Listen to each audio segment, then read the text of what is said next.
Peta geopolitik dunia seolah sedang diputarbalikkan dalam semalam. Biang keladinya adalah dokumen strategi keamanan nasional alias National Security Strategy yang dirilis oleh Gedung Putih. Amerika Serikat yang selama beberapa dekade menjadi pelindung Eropa, kini mengirimkan sinyal yang menghujam benua biru dengan keras. Amerika Serikat kini mulai memandang Eropa sebagai beban peradaban yang sedang sekarat, sementara Cina dirangkul sebagai mitra kompetisi ekonomi. Angin hangat berhembus ke arah Beijing, negara yang selama ini dianggap ancaman terbesar Amerika abad ini. Pergeseran ini menandai guncangan terbesar dalam tatanan dunia pasca Perang Dingin. Washington meninggalkan sekutu tradisional dalam kebingungan dan memberi ruang napas sekaligus harapan bagi rivalnya di timur.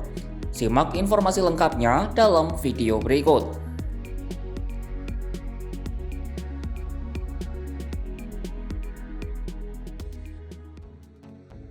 Hubungan geopolitik global sedang gonjang-ganjing setelah Amerika Serikat di bawah pemerintahan Donald Trump mengeluarkan dokumen strategi keamanan nasional alias National Security Strategy atau NSS. Isi dokumen setebal 33 halaman itu berbeda jauh dengan masa pemerintahan Joe Biden atau periode pertama Trump dahulu. Mengutip laporan CNN, perubahan paling mencolok adalah hilangnya bahasa konfrontatif terhadap Cina. Era pemerintahan sebelumnya, Cina secara eksplisit disebut sebagai ancaman besar bagi Amerika. Ambil contoh saat masa jabatan pertama Trump. Saat itu ia menggambarkan Cina sebagai penantang kekuatan, pengaruh, dan kepentingan Amerika. Namun dalam visi terbaru Trump, label ancaman ini menguap begitu saja. David Sachs, seorang peneliti studi Asia di Council on Foreign Relations, menyoroti hilangnya istilah ancaman bagi Beijing yang selama ini mendominasi kebijakan luar negeri AS.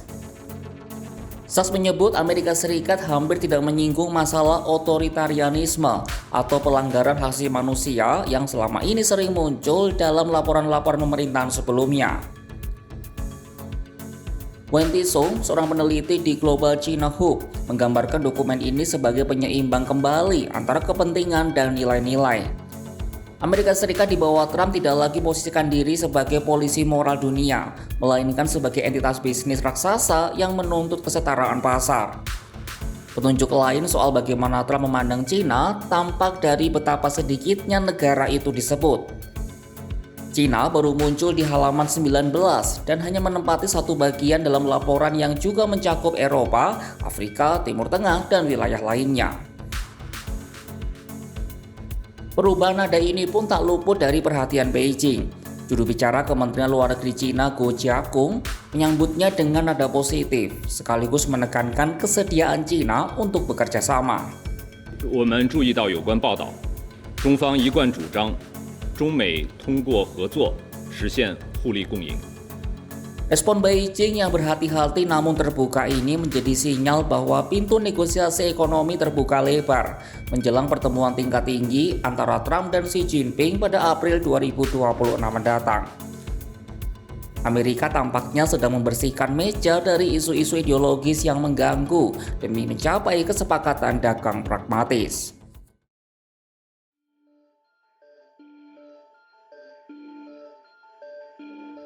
Berbeda dengan narasi soal Cina yang jauh lebih positif, Uni Eropa justru menerima tamparan keras. Dokumen itu menggambarkan benua biru dengan bahasa yang paling kasar yang pernah dikeluarkan oleh seorang Presiden Amerika Serikat terhadap sekutunya. Dalam bagian yang diberi judul mempromosikan kejayaan Eropa, Amerika memperingatkan bahwa masalah Eropa jauh lebih dalam daripada sekadar stagnasi ekonomi. Mengutip China Daily, Washington mengutip kekhawatiran tentang kebebasan politik, kedaulatan, kebijakan migrasi, sensor kebebasan berbicara, penindasan oposisi politik, dan banyak masalah lainnya. Ex-diplomat senior Uni Eropa Josep Borrell menyebut dokumen itu sebagai deklarasi perang politik terhadap Uni Eropa. Sementara Presiden Dewan Eropa Antonio Costa mencoba merespon dengan diplomatis namun tegas. Ia menolak campur tangan AS dalam urusan domestik Eropa. Kritik AS ini dianggap sejalan dengan serangan Wakil Presiden JD Vance sebelumnya di Konferensi Keamanan Munich. Bagi Washington, Eropa bukan lagi benteng demokrasi yang harus dilindungi, melainkan entitas birokratis yang sedang sakit. Selama beberapa dekade, Uni Eropa terbiasa dimanjakan oleh AS. Namun tamparan keras dalam dokumen tahun ini disebut merupakan peringatan yang baik bagi Uni Eropa untuk menjadi mandiri di dunia multipolar.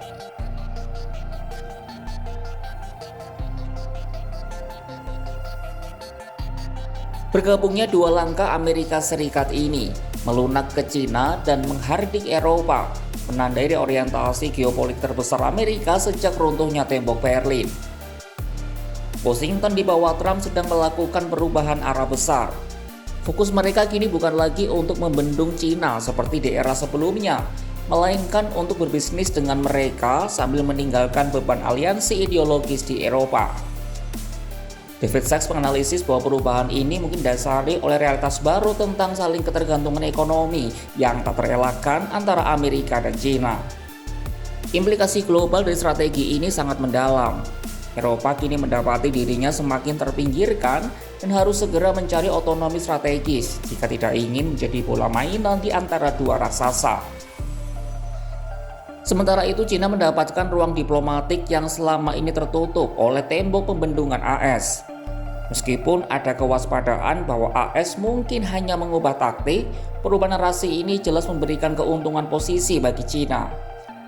Dalam tatanan baru ini, kawan lama bisa dicampakkan jika dianggap merugikan neraca dagang, dan musuh lama bisa dirangkul jika menawarkan keuntungan. Strategi keamanan nasional 2025 Amerika Serikat menjadi akhir dari tatanan dunia tradisional. AS telah menegaskan bahwa kompas geopolitiknya tidak lagi menunjuk ke Brussels, melainkan berputar liar mencari keuntungan ekonomi tercepat, bahkan jika itu berarti harus bersalaman dengan Beijing. Bagi Eropa, dokumen ini menyakitkan. Payung keamanan dan diplomatik Amerika tidak lagi gratis.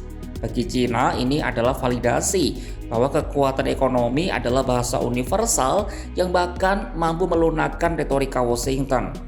Dunia kini memasuki fase ketidakpastian baru, di mana garis antara sekutu dan pesaing menjadi kabur. Washington telah memilih jalannya, pragmatisme ekonomi di atas segalanya. Maka pertanyaannya sekarang bukan lagi apakah AS akan membela sekutunya, melainkan berapa harga yang harus dibayar sekutu untuk tetap dianggap relevan oleh Gedung Putih.